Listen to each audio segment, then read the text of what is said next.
بسم الله الرحمن الرحيم. الحمد لله رب العالمين، والعاقبة للمتقين، والصلاة والسلام على خير خلقه محمد وعلى آله وأصحابه أجمعين. السلام عليكم ورحمة الله وبركاته. Aziz din qardoshlarimiz, sizlarni barchangizni kirib kelayotgan Eid-i Fitr Ramazon bayrami bilan chin qalbdan muborakbod etishga ijozat bergaysiz. Alloh subhanahu va taolo bu bayramni hammamiz uchun barakotli, xayrotli qilsin, ko'p yaxshiliklarga sababchi bo'lishini nasib etsin. Alloh subhanahu va taologa beadad hamd sanolarimiz, shukrlarimiz bo'lsinkim, bu yilgi Ramazon juda ham serfayz, serbaraka bo'ldi. Buni vatanimiz musulmonlari barchalari, yoshu qari, erkagu ayol hamma his etdi, shohidi bo'ldi, ishtirokchisi bo'ldi. Yaxshi niyat bilan Alloh subhanahu va taolo farz qilgan ro'za ibodatini ado etish asnosida mo'min musulmon bandalar barchalari o'zlarining chin dildan bandaliklarini ado etish, his etish, Robbilariga sidq dildan ibodat qilish baxtiga muyassar bo'ldilar. Ramazonni barakotidan insonlarni qalbi quvonchga to'ldi. Bir-birlari bilan bo'ladigan muomalalari mehrli, oqibatli bo'ldi. Barcha mo'min musulmonlar ko'ngildan chiqarib, huzur halovat ila ibodat qildilar, ro'za tutdilar, kechalari bedor bo'ldilar. Mo'min musulmon bandalar niyat bilan tong otgandan quyosh botguncha o'zlarini yemoqdan, ichmoqdan, shahvatdan tiyar ekanlar. Buyuk bir baxtga sazovor bo'ldilar. Ulamolarimiz ta'kidlaganlaridek, yemasliklari, ichmasliklari, shahvatga moyil bo'lmasliklari ila farishtalarning sifatlaridan 3 sifatni o'zlarida mujassam qildilar. Niyat bilan ro'za tutib yurgan barcha mo'min va mo'minalar ana o'sha ro'zalari sharofatidan 30 kun davomi kunduzlari farishtani sifatlari bilan sifatlanib yurishlari buyuk baxtdir, saodatdir. Qolgan 11 oyga yetadigan bir zodi rohiladir. Mo'min musulmon bandalar, erkaklar, ayollar ro'za tutar ekanlar. Sidqi dildan, fidokorlik bilan, qahramonlik ko'rsatib, yozning o'ta issiq kunlarida och-nahor yurishlari, chanqab tashna bo'lishlari va ro'zani boshqa xislatlari bularni shonga burkadi, sharafga burkadi. Ana o'zining o'sha ro'zalari bilan ulamolarimiz ta'kidlaganlaridek shaytoni la'inga qahr ko'rsatdilar. Mo'min musulmonlarni ro'za tutaroq ko'rsatgan jasoratlari, fidokorliklari, Alloh taologa bo'lgan sadoqatlari, ixloslari, savob umidida qilayotgan buyuk ibodatlari shaytoni la'inga qahr bo'ldi. Uni jizg'ana qildi, uni afsusu nadomatlarga burkadi. Ana shu tarzda qilingan ibodatlar albatta va albatta ham bu dunyoning, ham oxiratning baxtiga, saodatiga eltuvchi omillar hisoblanadi. Kechalari, kunduzlari qilingan ibodatlarni hammasi fayzlidir, barakalidir. Bu dunyo va oxiratning baxtiga, saodatiga eltuvchidir. Ro'zador insonlar niyat bilan tong otgandan quyosh botguncha ro'za tutib, o'zlarini taomdan, sharobdan, shahvatdan tiyib yurganliklari buyuk bir ibodatni ado etish bilan birga oxiratni, baxtini, saodatini, kafolatini ham beradi. Chunki ularning tutgan ro'zalari qiyomat qoyim bo'lganda, barcha xaloyiq arosatda qolganda, har kim o'zidan boshqani o'ylamasdan nihoyatda qattiq bir tahlikali holda qolganda, tutgan ro'zalari kelib, ularga shafoat beradi. Allohning huzurida guvohlik berib aytadi: Robbim, bu bandang mani tutgan edi, ibodat qilgan edi. Mani tutaman deb och qolgan edi, chanqagan edi. Men guvohlik beraman, shafoatchilik qilaman.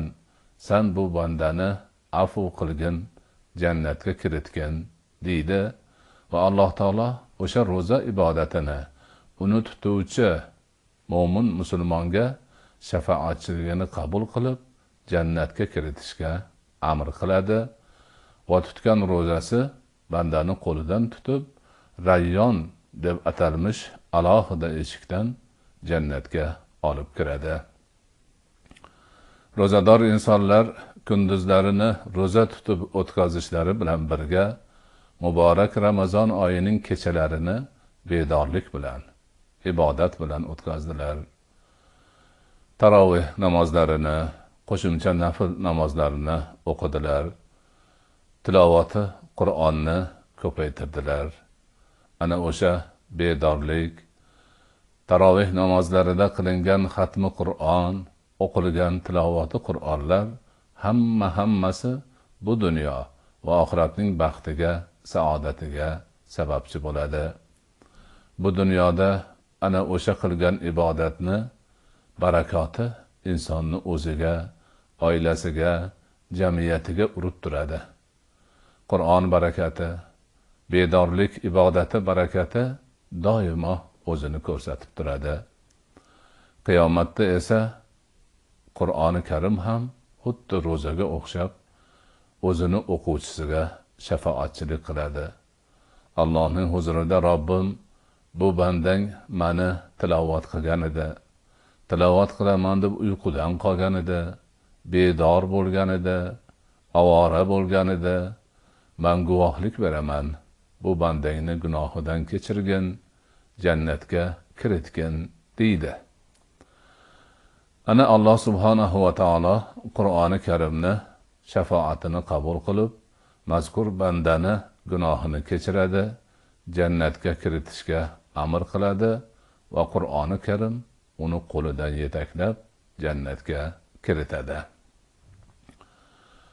Shu bilan birga mo'min musulmonlar ro'za tutaroq, bedor bo'laroq qilgan ibodatlari, faoliyatlari asnosida Ramazoni sharifni barakotidan foydalanib, ajr, savob umidida ko'plab xayr ehsonlarni qildilar. Puldor insonlar zakot ibodatlarini ham aynan shu Ramazoni sharifni barakotidan umidvor bo'lib, mana shu mavsumga to'g'riladilar. Beva bechoralar, imkonlari oz bo'lgan oilalar, shaxslar Ramazonni barakotidan ko'pgina, demak, iqtisodiy, moliyaviy foydalarni ham topdilar. Nihoyatda go'zal bir holat yuzaga keldi. Mo'min musulmonlar orasida mehr, muhabbat, oqibat rishtalari rivojlandi, mustahkamlandi, yaxshilandi.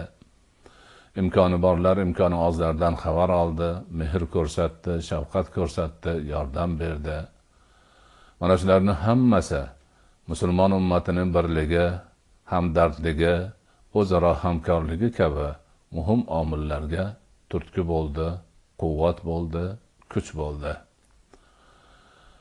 Shu bilan birga alhamdulillah Ramazon oyining qulay fursatidan foydalanib, ma'rifiy dinimiz ta'limotlarini tarqatish bo'yicha suhbatlar, turli uchrashuvlar, ma'ruzalar ham xalqqa, elga, yurtga inshaalloh katta bir manfaat keltiradigan darajaga chiqdi.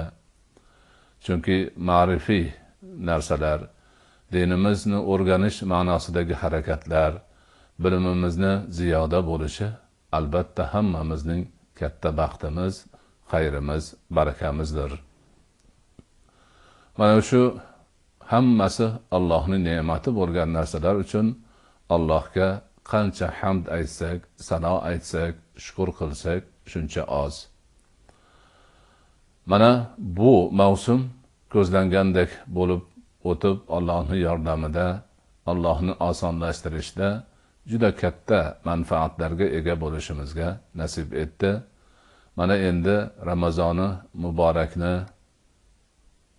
tugashi munosabati bilan, nihoyasiga yetishi bilan, ro'zachilikdan og'zi ochiqlikka chiqish munosabati bilan Allohning dinida joriy qilingan ikki buyuk bayramni biri Ramazon bayramini nishonlashga o'tmoqdamiz.